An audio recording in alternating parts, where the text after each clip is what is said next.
Welcome to the lecture on General Pharmacology on the topic Dosage and Routes of Drug Administration presented by Professor G.N. Purohit from the GNP Sir classes.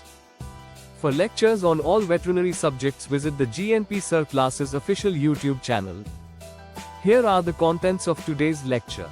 We will cover the definition of dose and dosage, the factors governing the choice of route of drug administration, oral and parenteral administration, inhalation, topical administration and specialized drug delivery systems.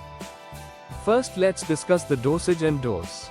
A dose means a specified amount of medication taken at one specific time. It is expressed in metric mass units, for example milligram per kilogram. The dosage is the amount, number, and frequency of doses over a specified time. Various factors govern the choice of route of administration of the drugs, including the physiochemical properties of the drug, site of desired action, rate and extent of absorption of the drug from different routes, and the rapidity with which the response is desired. It is also governed by the intensity and type of response required and the condition of the patient. Next, we discuss the types of routes of drug administration. This includes the systemic and local routes.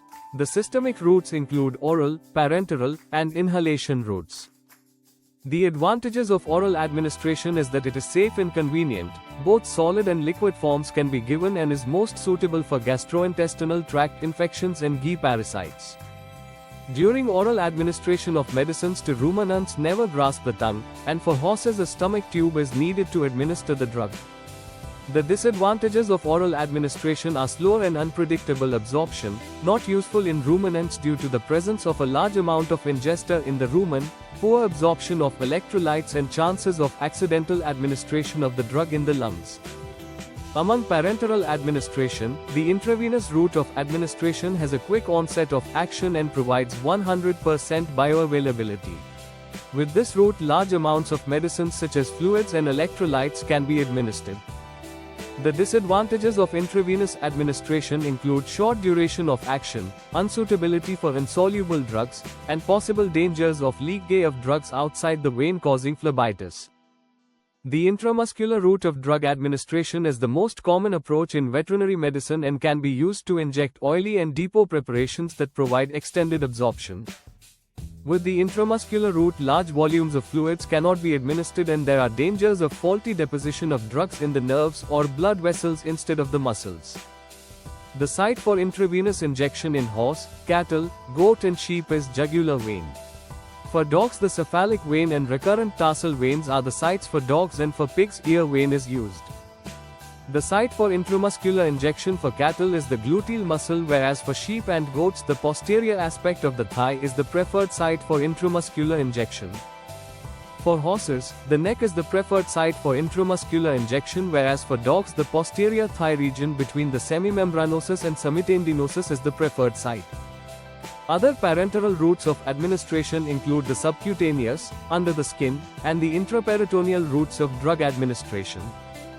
In the intrathecal route, the drug is deposited into the subarachnoid space.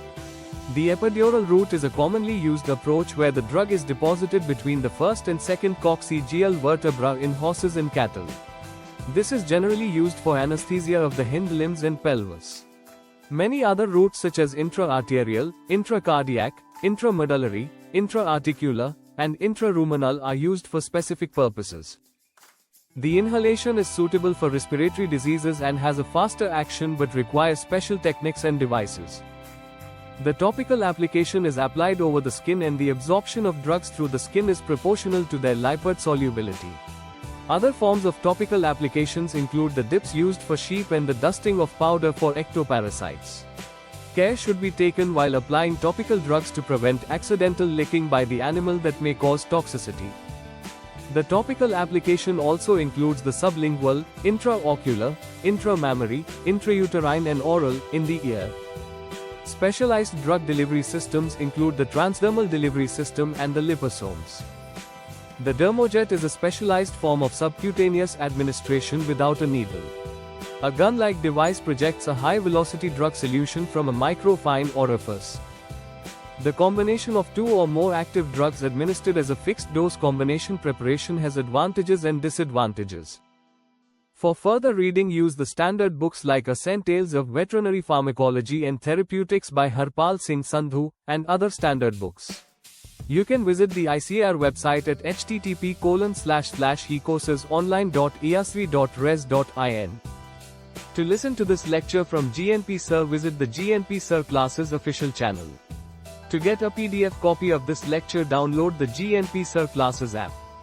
Kindly give your comments, likes and suggestions, and share and subscribe to GNP Sir channel. Thanks, see you again. Bye.